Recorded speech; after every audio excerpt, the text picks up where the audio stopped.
Hi, I'm William Sutcliffe. I'm very pleased to be here in the beautiful Portobello bookshop, and I'm going to talk to you a little bit about my new book, The Summer We Turned Green, which is a book for young adults, and it's kind of inspired by the school strike movement in a way, and seeing my children participate in that. And it's about a family who live opposite a climate change protest camp because there's an airport expansion going on, so their quiet kind of suburban street suddenly becomes a hub of the climate protest movement. And this family is quite conventional, and they're a bit shocked by what's happening over the road, especially when their teenage daughter on the first day of the summer holidays just marches across the street and moves into the climate protest camp.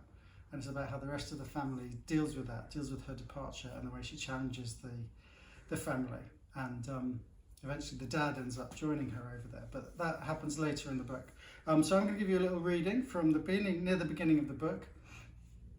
So right at the start, she goes over the road, and then suddenly the parents and her younger brother's the narrator of the book, realise that she possibly isn't coming back, or at least isn't coming back voluntarily. So the mother decides that she's going to go over there and drag her back, but doesn't quite go to plan. This is what does happen. "I'm going over there," says Mum. "What are you going to say?" asks Dad. "What do you think I'm going to say? I'm going to tell her to come home." Dad pulls a sceptical face. "Do you have a better idea?" Dad shrugs. "You're shrugging. How can you shrug at a time like this?" I'm not sure telling her to come home is going to work." "Are you saying we should just let her stay?" "No," says Dad. "Just think, telling her what she can and can't do doesn't seem to be very effective at the moment." "What's the alternative? Giving up and letting her do whatever she wants?" "No, well, why don't you give it a try? We can see how it goes." "Thanks for the vote of confidence," says Mum, striding to the front door and closing it behind her with a slam. I head upstairs and pretend to go to bed after Mum leaves, but I'm listening out for the front door, and I hurry down to hear the news as soon as she returns, which is surprisingly soon. "Well," says Dad, who's jumped up from the sofa to greet Mum in the hallway. Mum hangs her keys on the hook behind the door and slowly turns back towards us. Her face is pale and the tip of her nose has gone white, which is what happens when she's trying to pretend she's not angry. She looks at us as if we're far away and barely recognisable, takes a deep breath, then says, "It didn't go well." "What happened?" says Dad. "Well, she's in a very determined mood.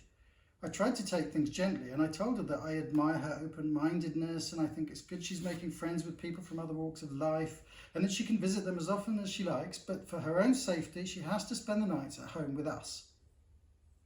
And she just asked what I meant by other walks of life, and I tried to explain, but for some reason she didn't like what I said, and I got a long lecture about why I'm a snob and how ignorant and blind I am for having no clue about who the climate protesters are and what they're trying to achieve, and how they're the only people facing up to the most serious crisis the human race has ever faced.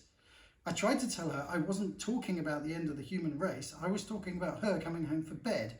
Then she went off on one about how I wasn't listening to a word she was saying and how the whole conversation was a perfect illustration of why she has to move out. When I asked her what this meant, she just told me I'm impossible to talk to.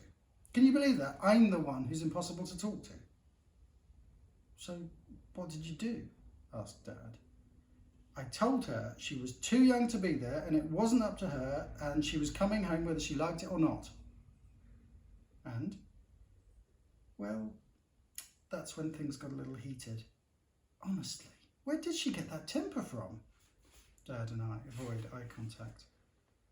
"So, what's the upshot?" says Dad, dodging Mum's self-answering question. "That it is up to her?" "No, but I can't physically drag her back. What am I supposed to do? I don't know what's happened to her. She's so angry." "About what?" "Not sure. It's either global environmental meltdown or us telling her what to do. She talked a lot about both, but I think the main problem is us." "What have we done? The end of the world isn't our fault." "Well, Rose doesn't seem to think so. How can it be our fault? Well, not just us, but people like us. People like us. Our generation. We're complacent and selfish, apparently, and we're destroying the planet.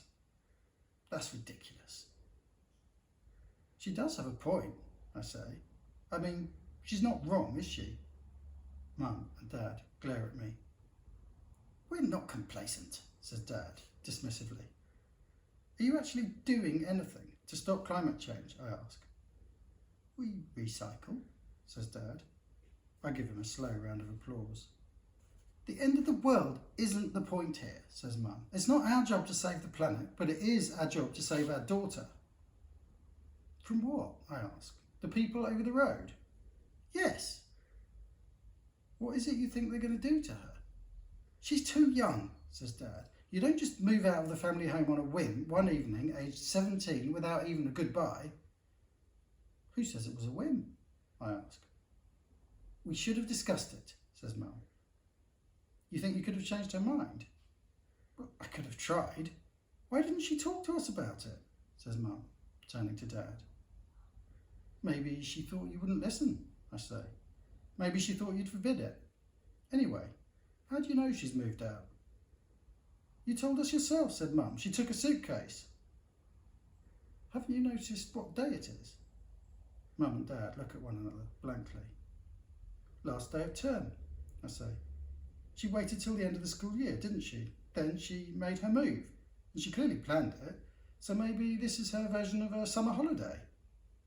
I watched this idea, which was obvious to me from the moment I saw her trundle across the road, slowly percolate into my parents' slow-moving brains. A summer holiday, says Mum. As in a week or two?